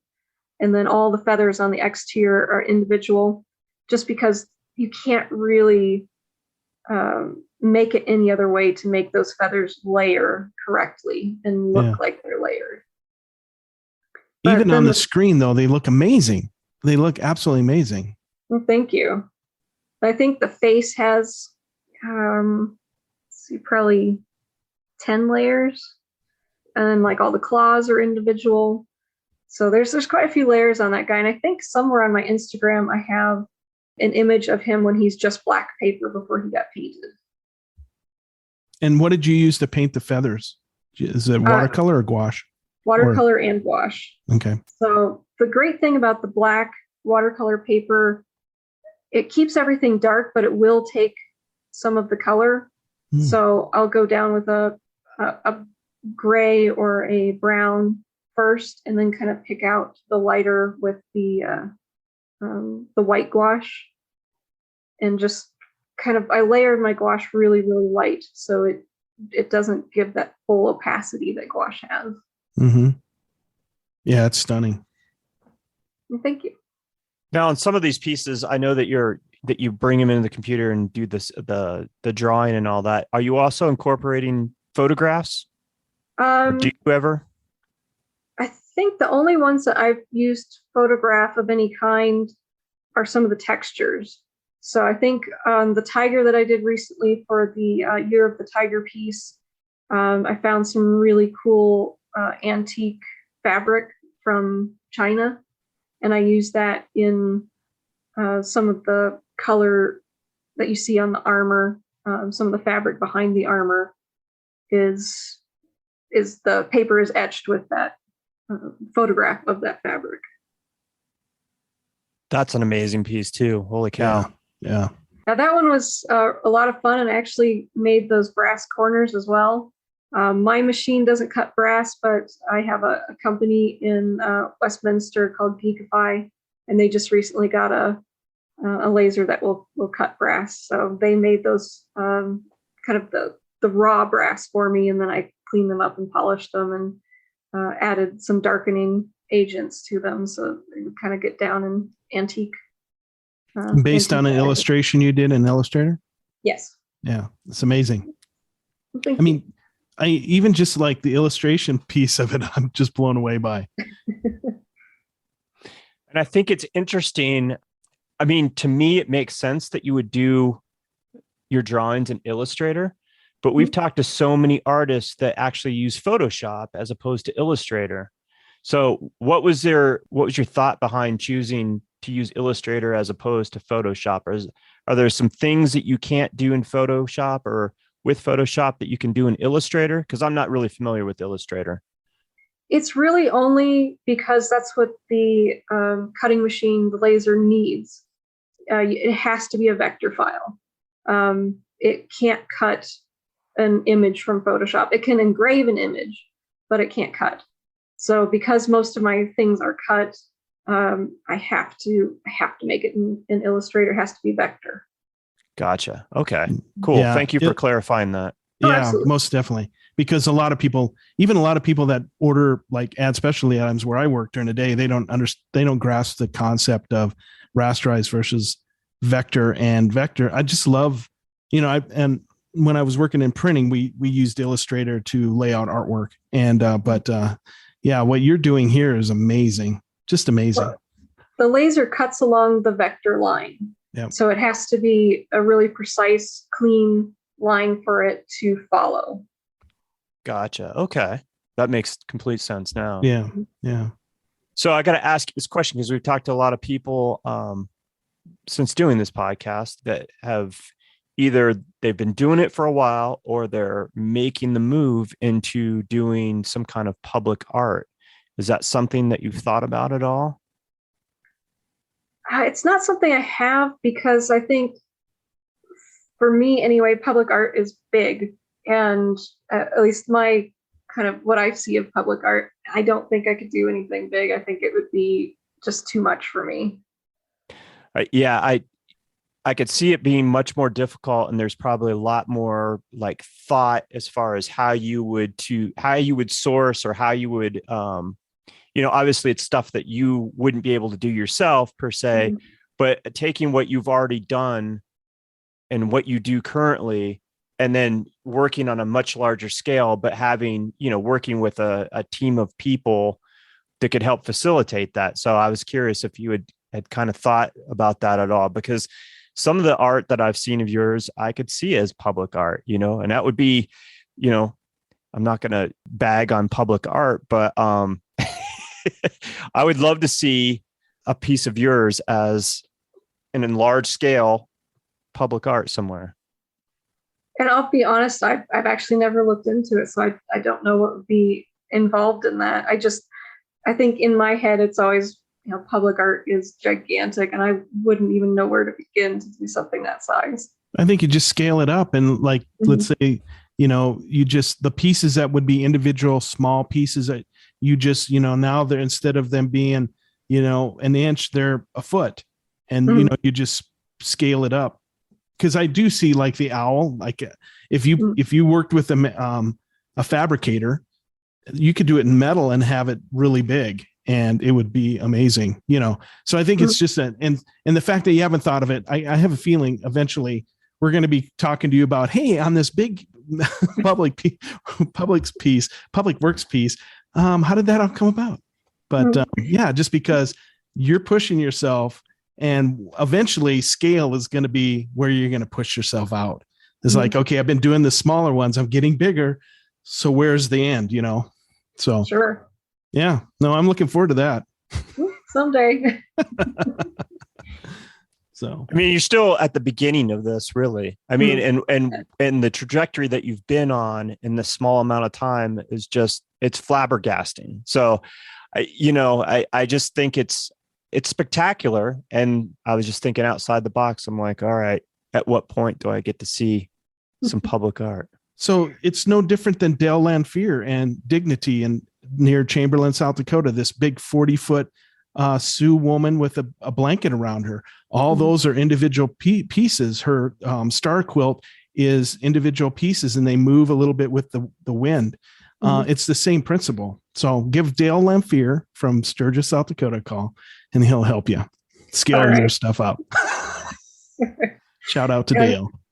I'm starting to get back to doing some actual sculpture, so I'm hoping this year to do some sculpting, get some things cast. So maybe I am kind of working that way. Oh, that's cool. That's exciting to hear. Yeah, I love it. You've already started on some of that, or is just kind of in the idea phase of the projects? I'm probably going to start on it this month. I've got that show up at Balefire Goods, and last year I made a piece. It was just a fun piece. It was for Everyday Original, just to get a piece out. And it was a fairy fossil, a fantasy fossil of what a fairy might look like. And it kind of blew up on Instagram. So I'm going to do some more in that series for this show. And I'm thinking of sculpting some actual fossils and getting them cast so that it's a physical piece instead of just in paper. Were they hanging in Valkyrie?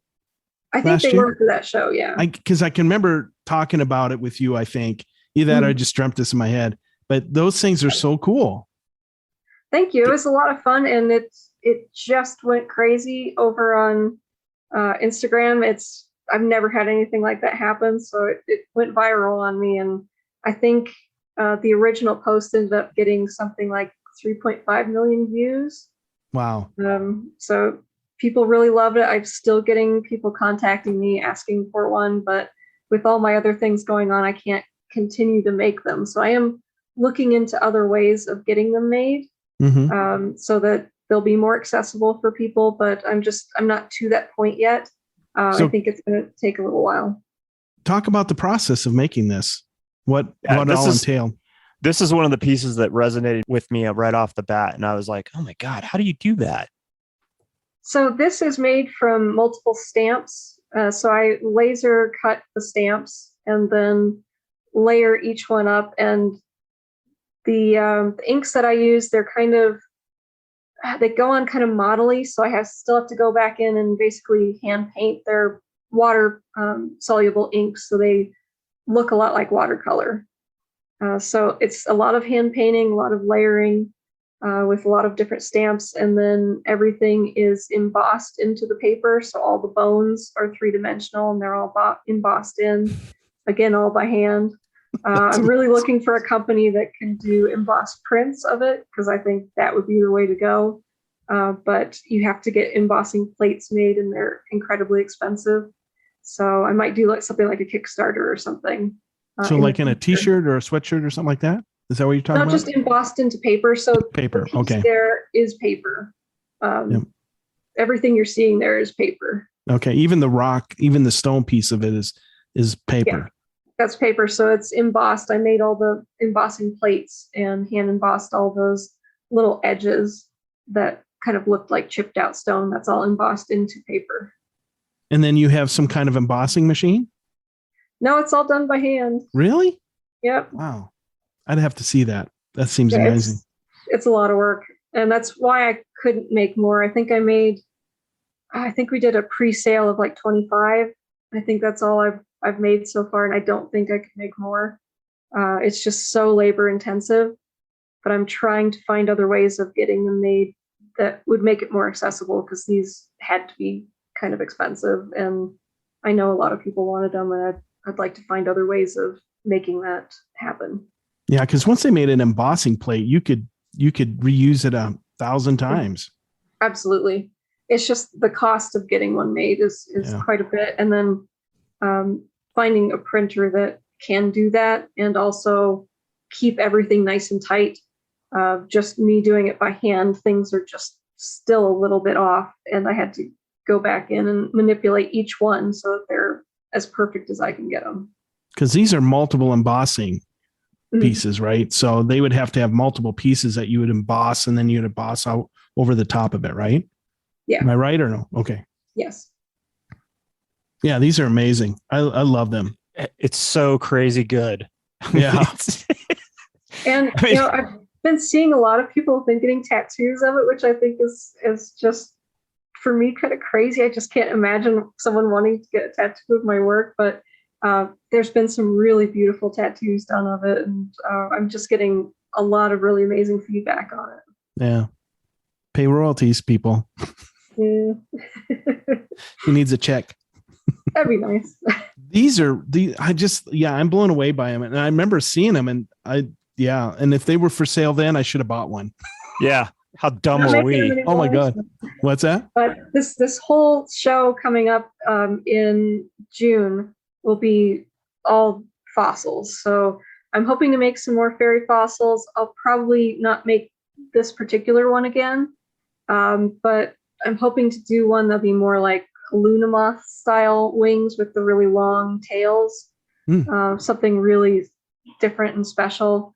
I'd like to do a Western dragon and an Eastern dragon, and maybe even like a mermaid or something, but kind of my version of one. Yeah, that's cool. I love these, and I would have never ever thought of this. Never. Not in a million years, right? No. I mean, as Nicole was starting to talk about it, we were both just laughing because it's just like it's mind blowing. Mind blowing to the point where you're just like, oh my God.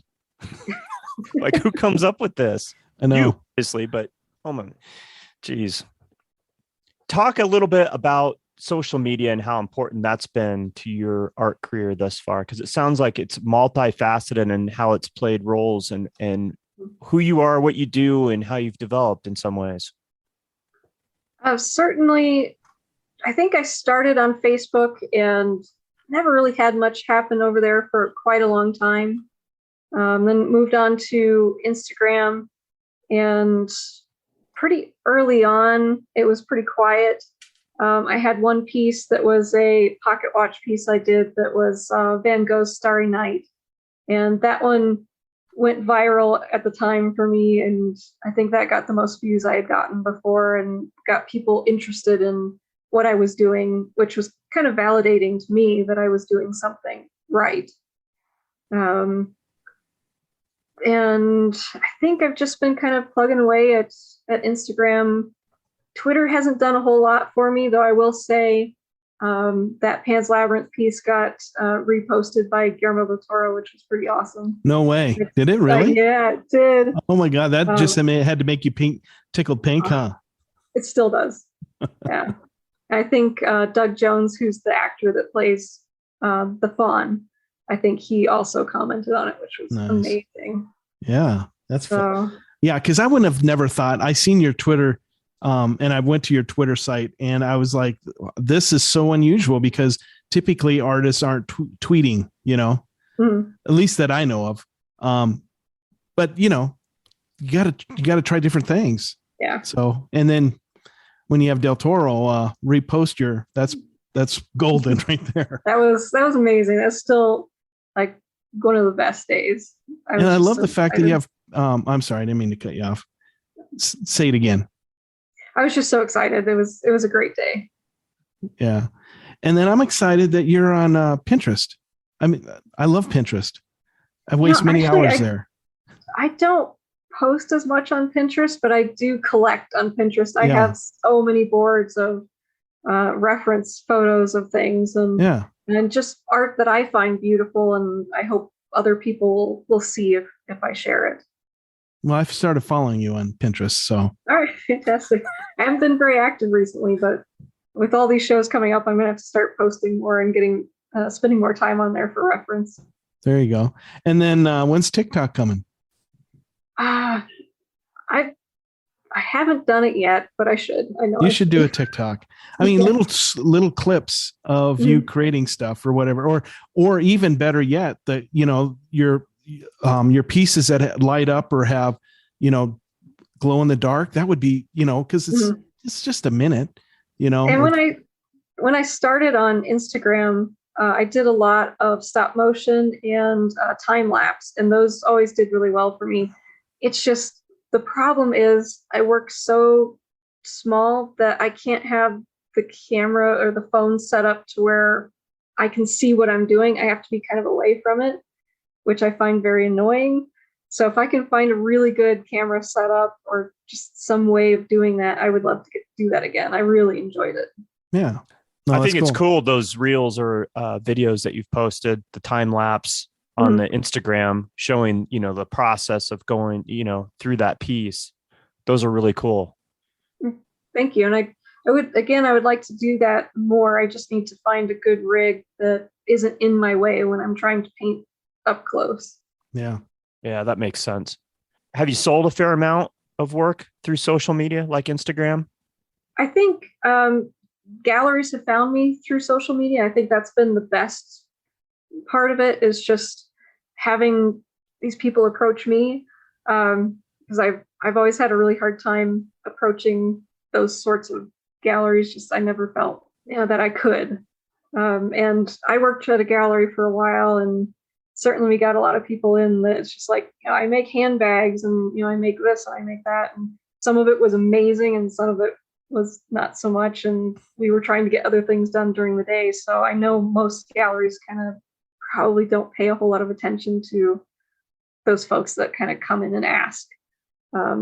But that being said, that was one of my first gallery experiences going into Helicon, which used to be in Denver. And I just went in and said, I'm an artist. I kind of do some illustrative work. And she said, no, we're not taking anything. I said, do you mind if I leave a card? Said, yeah, sure. So I handed her my card. We kind of went off to look at the exhibit, and I saw her run upstairs to the gallery owner, and he came down and said, we want you in our next show. Wow. So I think it's worth putting yourself out there. And certainly I did do that several times and got shot down. And you just have to be fine with that. Yeah, it's nothing personal. Yeah. And that same gallery that shot me down, I've shown at now. So I think it comes when you're ready. Yeah. And I think if you approach it respectfully, that makes a big difference too. Like if they're in the middle of something, don't interrupt them, and that kind of deal. Where sometimes, you're all in the moment and you think everybody wants your stuff, and you just come in and say, here's my stuff. And, they're like, dude, I'm hanging a show.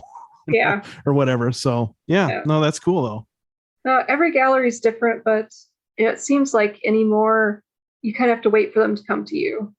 And at least that's how it's worked for me. Every time I've kind of put myself out there, not much happens, but eventually they see my work somehow. And it's really been through Instagram. And then I've been selling quite a bit through those galleries. So it's been good. Yeah. How about commissions? Do you get a fair amount of commissions? I'm working on 2 commissions right now. I don't take a lot of commissions just because they take so long. And one of them is that dragon, which is taking a while. And, luckily they're very lenient with me. So it's been okay. The other one, it's remaking a piece that I did years ago. So I've kind of talked to her, and it's like, would you let me do it in the way that I would do it now, instead of trying to remake that piece exactly as it was? And I think it's going to be so much better than the first one was. I think she'll appreciate that. And I'm also thinking about ways of making pieces more archival. I've always made sure things are archival, but especially with any pieces that have electronics or lights in it. The past pieces, the lights are kind of integrated into the piece. If something were to happen, I would have to take that whole piece apart. So the new pieces, I'm really trying to make it so that the lights are completely separate. If there's an issue, those can come out. The piece is not touched. It's still protected. And then the lights can be fixed and put back in. That makes sense. Yeah. There's always this learning curve, right? Like you do what you think is best at the time, but you're not necessarily thinking about, well, what happens if the LEDs die, or some of them die in in this piece, and making it so it's accessible and able to change out. That's smart. How long have you been doing lights in your pieces? Really, almost from the start. I really liked that idea. And I think some of the pieces that I had seen of cut paper that I really liked were the lit shadow boxes that were just white paper, and they just layer it so that it has kind of a shadowed effect. And I saw that and went, well, why not that with illustration? And I think I just really loved that. And that was one of the things I remember very clearly seeing a piece at a restaurant in Vail that was kind of everything that I wanted to do at the time. And I hadn't seen anybody do it. And it was the LED lights, and it had illustration. And I was just so enamored by it. And we kept asking around, who is this artist? And nobody knew. And I clearly remember that. And, kind of looking at that and being like, somebody is kind of doing it, but I think I can do something different and take it further. What does your average day look like? Are you in the studio every single day working on something? I'm not. I'm very disorganized, I will admit. A lot of people think that I'm really hyper organized because of the way my work looks, but I'm not at all. So I spend quite a bit of time on Pinterest looking for the references for the pieces, sketching. And I'm kind of all over the place. I do a lot of that on the couch and sketch on the couch while I've got the TV on or something. And but when I'm ready to sit down and work, I go up to the studio and really work on it there. Is your studio in your living area, or is it a separate place? It's like one of the bedrooms. There's no bed in there. I just put my studio in there. Mm-hmm. So I'm in a kind of a townhome. So I think it's a 3-bedroom. I just made one of them into a studio. Nice. So commute's pretty short. Yes, which is nice. Traffic isn't too bad. But it's small. It's kind of packed. And I've got a lot of stuff in there. Oh, I'm sure. I mean, just a ton of paper, if nothing else, right? Yes, tons of paper. Yeah. No, that's so cool. So how do you go about pricing your pieces? Because there's so many elements to them that in the minutia of it all and the length of time it may take to create like this commission you're talking about.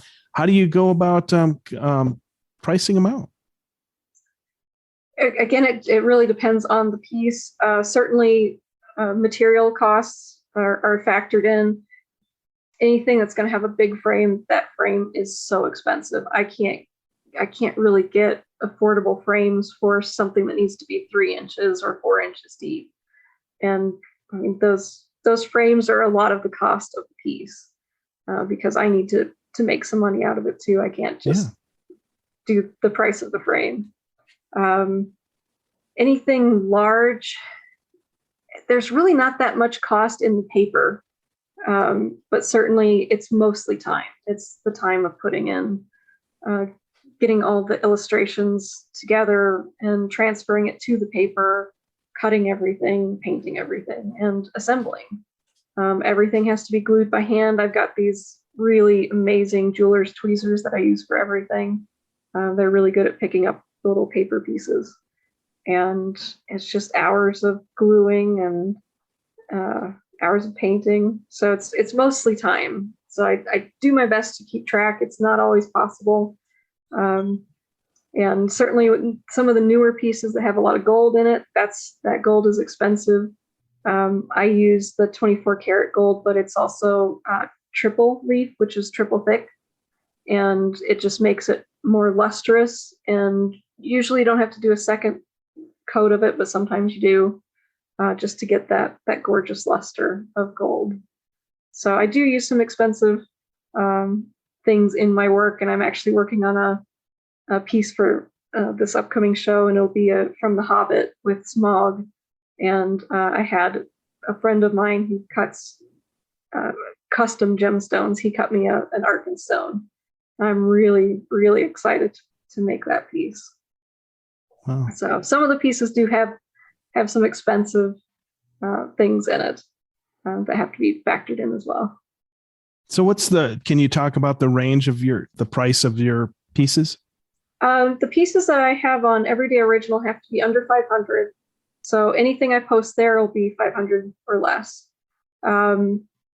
Pieces for Valkyrie, usually for the pieces I have up all the time, they're smaller. So I would say kind of somewhere between 350 to 850, kind of around 8x10 size. And then large pieces are, I think, somewhere between like 1,500 and I think the most expensive I've had has been about 5,000. Okay. Yeah. So like we said earlier, you got pieces price ranged in enough that anybody can afford them. So that's I really cool. try to. And then the jewelry I try to keep, under 200. And I just really love when I approach an artist that I find their work amazing and it's something that I can actually buy. It's always really frustrating to see someone that I love their work, but their work starts at $5,000. It's like, I'm never going to be able to do that. Yeah, no, I know the feeling. There's been many pieces I've been wanting to buy, but it's a little bit out of my price range. Yep. So, and I don't expect anybody to cut a West deal. So, so anyway, it must be difficult for the amount of time that you spend on these pieces to figure out all that. And, and as you're trying to gain traction, which you've done really well at, to keep things affordable. But I mean, you have so much time and like you said, some of these materials, it's got to be difficult. What challenges have you faced as an artist in the business realm?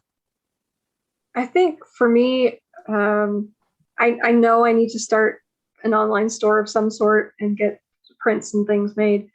But again, the prints just don't really sell for me. So I've been trying to figure out how to make those more interesting for people, and trying to figure out like layered prints or things like that.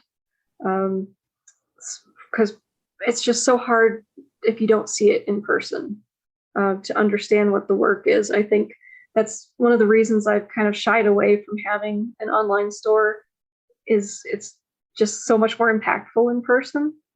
But I would like to start looking at maybe some jewelry. Hoping to do some laser cut silver jewelry for this upcoming fossil show and get the fossils cut into the silver as a pendant. I think is what I'm going to start with. But I'm hoping that I can make some more things that are kind of tactile to buy online that won't just be prints or things that everybody else has. I think that's my struggle, is I want to do things that other people aren't doing. Everybody has prints, everybody has products, and I would love to do things that are different. I'm just trying to figure out what that is and how to do it. That set you apart, right? So here's the thing. I think it's okay not to sell prints, because we had an artist early on and he tried to do prints and it just wasn't selling for him because his collectors didn't want prints. They wanted originals. So I think it's completely fine that you obviously you can do what you want. I'm not telling you what to do, but I think it's okay to say, you know what, this doesn't translate into prints, and I'm not going to devalue what I do by doing prints. Not that it would, but I'm going to just do originals. I think that's completely fine. I know what you're saying. Everybody's got a prints of everything, right? But after seeing all the art that Todd and I have seen that's original, it would be hard to buy a print. It would, because the real deal is so much more impressive. And your stuff definitely, because it's so beautiful and so intricate, and the just the multifaceted pieces of it or elements of it. I had a hard time seeing it in the print, Anyway, that's my 2 cents worth and it's worth just that 2 cents in today's dollars, even. Anyway. And when I buy work, I don't buy prints. I save up, and I can't buy that beautiful $3,000 original, but I'll buy a $150 sketch by that artist, and I know that their hands made that. And it's not as beautiful as their painting, but it's a process that got them to that painting, and that is beautiful.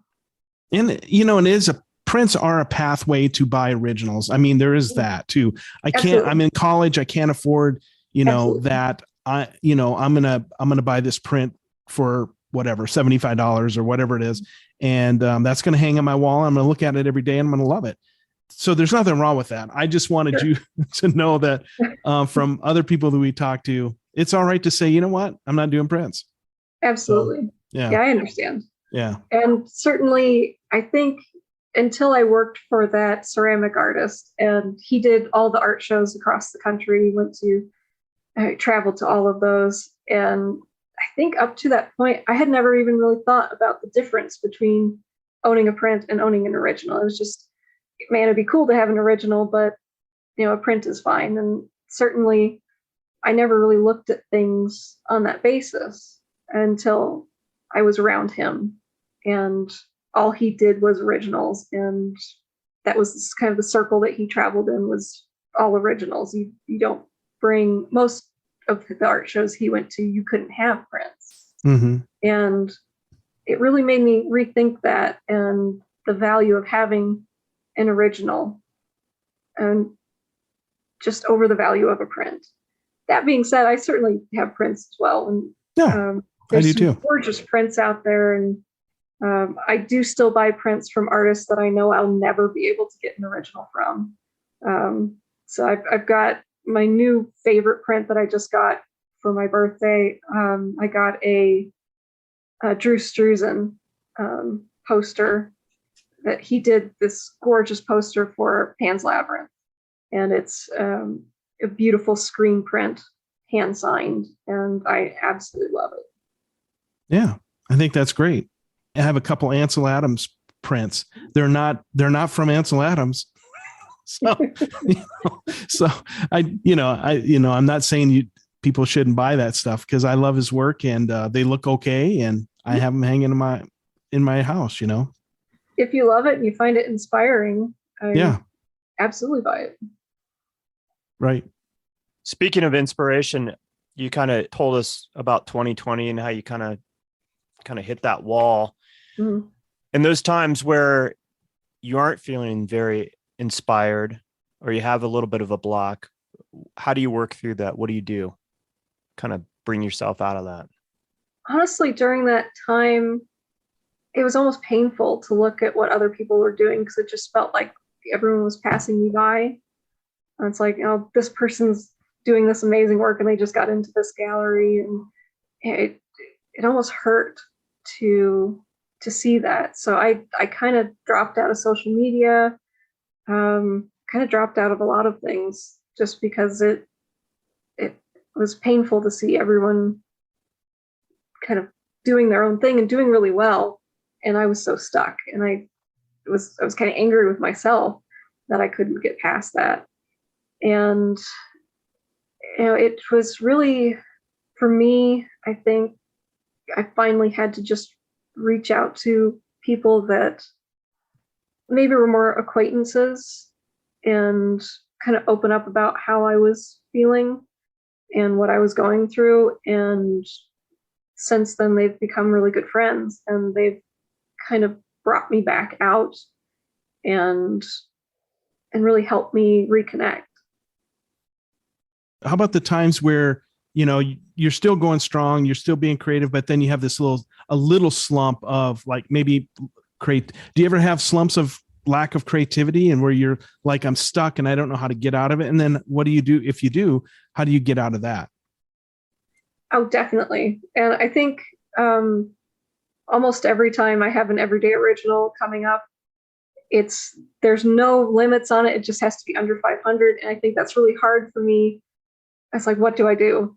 And sometimes I just hit a wall, and it's like, I don't know what to do. I can't think of anything. And so far what I've been doing is just, okay, what new technique do I want to try? Let's get a different type of media. Let's try something unusual and see if that helps. And it usually does. And then I've kind of got that under my belt for something else. That helps. Certainly talking with friends helps. Valerie is great for that. So is Aria. We talk a lot about those sorts of things. And, just, I've got these couple ideas. What do you think would be most interesting? Just kind of bouncing off of other people is really helpful. And I didn't do that for a really long time, because I am very much an introvert. And it took a lot for me to reach out and to ask for opinions and help. And that's been so great. It's difficult sometimes to share those kind of things and be vulnerable, right? Absolutely. And I think that's something that I really never did, but I always appreciated the people that did. When I saw someone post something really vulnerable on social media, it's like that has to be, you have to be so brave to do that. And I learned from it. And I hope that if I share, maybe someone else can. Yeah.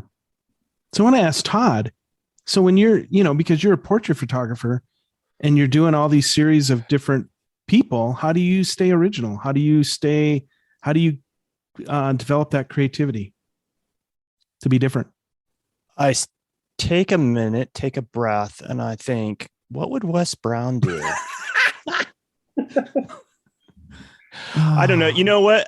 There's various things. I've been doing it for so long. I always know I can always make a really nice portrait, no matter what. But whether it tells a story and it says something is a whole different deal, right? So that's why, I try to do my due diligence and, location scouting, try to get as much information about my subject beforehand. So I kind of have a feel of who they are, have a conversation with them, all those things. So that's what I do. And, and sometimes the idea that I come up with in my head is not the best idea. Sometimes it's like in the process of doing it, I'll see something else that's like, well, that's way better than what I had envisioned. And, sometimes I go in with, some ideas that, I've kind of developed in my own head, but I get there and the location, if I haven't been able to location scout, is completely different than what I imagined it to be, which is usually the case. I try to do as much footwork as I can before, because I don't like surprises. I like to be prepared. Mm-hmm. And then, sometimes if I need to, and this is a little exercise that I learned when I was in art school. One of my instructors talked about having a clip file. So it's just, I literally have a box of paper that's things that I've torn out of magazines over time. And I'm not necessarily looking to copy one of those photographs. I just look through it to generate ideas. It could be lighting, posing, conceptual type of thing. And I'm just trying to get the juices flowing, the ideas flowing in my head. So that's another thing that I do. Yeah. The thing I admire about both of you, really, especially Todd, because I've known him for so long, he's no one trick pony. He's got lots of tricks in his or lots of, what's the word I'm looking for? Lots of tools in his toolbox that he can pull from. And I admire that. And he can light like there's nobody else. And speaking of that, Nicole, you're the same way. You got lots of different tricks. You're always pushing yourself. You're not a one trick pony. What you did last year is not the same thing as what you're doing now. And I so admire that, because you're pushing yourself to the limit as an artist. And I love that. Well, thank you. I actually get really bored if I do the same thing. And I love trying new techniques and new materials. It's just so much more fun than doing the same thing over and over again. Yeah. I think you hit the nail right on the head. Those are the artists that excite me. I think we share the same taste, Wes, but the people that are always pushing themselves and evolving and knowing when you show up to their exhibit that you're going to see something you haven't seen before, or it's going to be a twist, a different take on it. So that's what I love about your work, Nicole. Yeah. Thank you. I know that you've been extremely busy since we saw the show at Valkyrie Once Upon a Time. Was that last fall? That was like in October or something, wasn't it? Yeah, it was. Yeah. You've been nonstop, and which is why it's taken us a while to connect and be able to get you on the program. Talk about all the exhibitions that you've been a part of since we last saw you. It's been a lot of group exhibitions. So like the holiday show that I did with Haven, with that carousel horse. Then I had the Year of the Tiger show at Valkyrie. And then I've got a couple of the commissions on the back burner that I'm trying to get done kind of in between everything. And I've had, again, a couple more shows through Haven and Arch Enemy at the beginning of the year. And then Everyday Original every other month. So it's just enough to keep me really busy. And I think, next is that fairy show. And then I've got what seems like a break, but if I don't start on all the pieces for the October show, they're not going to get done. So I really don't see much of a break happening anytime this year, which is actually great, because certainly there's been years it's like, well, what do I do with myself? I don't really know. And I think also kind of touching on what we were talking about earlier in getting inspiration, I think this past year has really helped me to do what I want to do. I think for a while I was trying to make what I thought people wanted. And this this whole past year, it's been, what do I want to do? What do I want to try? And people have been responding to that much more than me trying to make something that I think they want. And just doing what I want has really helped me feel better as an artist. And I think that's helped my work evolve and improve as well. Your tribe will find you. Yeah. The ones that want your stuff, they'll find you, and they want your stuff. They don't want something that they think of. I'm so glad that you do that you're like, I'm going to do my own thing and I'm going to do what I like, and they sell. So I love that. That's awesome. And I think that's been the key for things selling. For so long, I was just making stuff that I thought would sell and it didn't. And then I was really wondering what I was doing wrong. I think it's just making what I want to make. And, these things in my head that I've been wanting to do for a really long time. And when I make that, it sells. And it sells almost immediately. It's been pretty amazing. At the same time, there's a couple of them like, oh, I wish that didn't sell. I wish I could have kept that. Right. So, boys and girls, when you're listening to this is the takeaway. If you're an artist and you're doing this, do what you do and people will find you. So I'm glad you put that out there, because I think people sometimes are looking for that little gem in the interview, and I think you just gave it up. Yeah, it's made such a difference in my work and my life. I mean, to be able to make what I want and not struggle thinking about, well, I think people would like this, but I don't really like this, so I'll give it a try. And I think it just doesn't have the same feeling or the same passion as something that I'm interested in, that I like. And that's so weird, because, the passion is in the piece that you're making. You're creating the passion in the piece.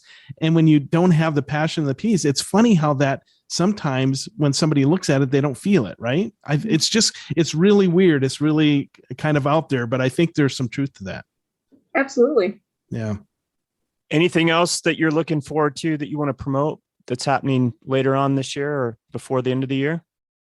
Really, the only thing that's coming up is the Balefire show in June, and that should be a lot of fun. It's going to be all fossils, I think, and I may have to throw in a couple other ones if that doesn't quite work out. But I think I can get enough fossils done for that. And then the show with Valkyrie in September, October, and that should be a lot of fun. It's going to be Valerie Severy, myself, and Mickey Harder, who's a really fun kind of cartoon style artist, but she also does some really gorgeous realism. And the way we're working the show is we've made a list of films and books and TV, and each of us is going to do each piece. So there'll be 3 takes on every single genre that we've picked. So it should be a lot of fun. So each of us will be doing a Last Unicorn piece and a Hobbit piece, and I'm really excited to see what they do. Obviously, especially Valerie, because I own probably about 5 or 6 of her pieces. I just love what she does, and it's just going to be so much fun. I'm really, really looking forward to that one. And Mickey's work is very fun and very illustrative, so I always love seeing what she comes up with too. That sounds fantastic. I look forward to that as well. And I'll make sure that when that rolls around, we get that out on social media. Well, thank you. I mean, it's going to be such a fantastic show. I'm just in love with your work, and thank you so much for taking the time out of your evening to sit down with those 2 old guys and talk about what you do, because we're huge fans. That's for sure. Oh, thank you so much. It's really been wonderful, and I've been wanting to do this for a while. It's just hasn't been working out. So glad we finally were able to schedule it in. Yeah, I can't thank you enough, and thank you for working with us and willing to come on and talk about what you do. It really is truly just phenomenal work. Oh, thank you Can't so say much. that enough. It's very inspiring. Thank you. Again, check out Nicole's website at paperfauna.com and follow Nicole on Instagram at Nicole Grosjean. Check it out. For the Tenant Podcast, I'm Todd Pearson. And I'm Wes Brown. Have a great week.